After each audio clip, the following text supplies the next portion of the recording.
बीते दिन राष्ट्रपति भवन में जब नरेंद्र मोदी से लेकर सभी बड़े नेता शपथ ले रहे थे, तब उनमें से एक ऐसा भी नाम था जिसके नाम की चर्चा हर किसी के जुबान पर दिख रही थी। एक ऐसा नाम जो अपने पिता के इस दुनिया से चले जाने के बाद भी अपने पिता की विरासत को जिंदा रखने की मन में चाहत के साथ अपने कामयाबी के मुकाम तक पहुंच पाना, काफी कठिन समय से गुजरते हुए भी अपने पिता के बनाए हुए पार्टी को चलाना और अपने परिवार को संभालना उस युवा नेता के लिए कोई आसान काम नहीं था। लेकिन फिर भी हिम्मत नहीं हारते हुए सबको दिखा देना कि हाँ, हम जीतेंगे, और जीत कर दिखा देना हर किसी के लिए मुमकिन काम नहीं होता है। लेकिन बिहार के इस युवा नेता ने राष्ट्रीय स्तर पर यह सब मुमकिन कर दिखाया है। हम बात कर रहे हैं तेजी से उभरते हुए युवा नेता चिराग पासवान की, जिसने लोकसभा चुनाव में लोक जनशक्ति पार्टी रामविलास को बिहार की तीसरी सबसे बड़ी पार्टी बनाकर दिखा दिया है। खुद चुनाव लड़ते हुए चिराग पासवान ने भी बड़ी जीत हासिल की है। चिराग पासवान ने हाजीपुर लोकसभा सीट से 1,70,000 वोटों से जीत हासिल की, जिसके बाद अब मंत्री के रूप में हम सबों के बीच में हैं। पीएम मोदी कैबिनेट में मंत्री के रूप में शपथ लेने वाले चिराग पासवान सक्रिय राजनीति में आने के पहले बॉलीवुड के जाने माने अभिनेता रह चुके हैं। फिल्मी दुनिया से करियर की शुरुआत करने वाले चिराग पासवान अब अपने पिता रामविलास पासवान की राजनीतिक विरासत को संभाल रहे हैं। चिराग पासवान का जन्म 31 अक्टूबर 1982 को दिल्ली में हुआ था। उन्होंने अपनी पूरी पढ़ाई दिल्ली में ही की। इंजीनियरिंग की डिग्री लेने के बाद चिराग पासवान फिल्मों में अपना करियर बनाना चाहते थे।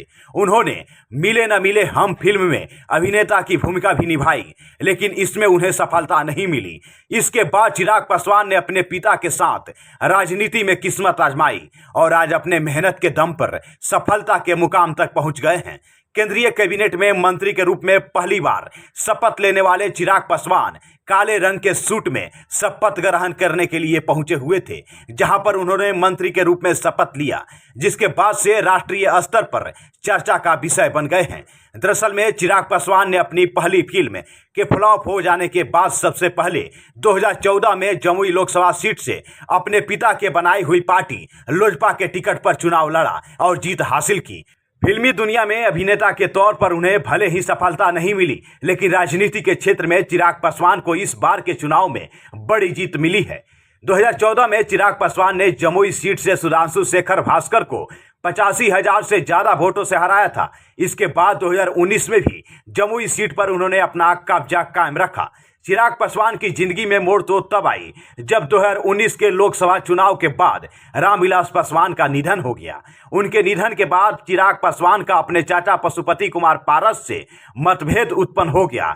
14 जून 2021 को पशुपति कुमार पारस ने चिराग पासवान की जगह खुद को लोकसभा में नेता के रूप में घोषित कर दिया, जिसके बाद चिराग पासवान ने अपने चाचा सहित 5 बागी सांसदों को पार्टी विरोधी गतिविधियों के चलते निष्कासित कर दिया था। उसके बाद वह अकेले पड़ चुके थे, लेकिन अपने चाचा से हार नहीं मानते हुए उन्होंने फिर से अपनी पार्टी को मजबूत बनाने के लिए जी तोड़ मेहनत किया और इस बार के चुनाव में गठबंधन करने के लिए भाजपा जैसी पार्टी को मजबूर कर दिया, जिसका परिणाम हुआ कि चिराग पासवान को एनडीए गठबंधन का हिस्सा बनाना पड़ा, जिसमें उनके पार्टी के खाते में 5 सीटें चुनाव लड़ने के लिए मिला और चिराग पासवान ने 5 सीटों पर जीत दर्ज कर एक नया इतिहास रचने का काम कर दिया है।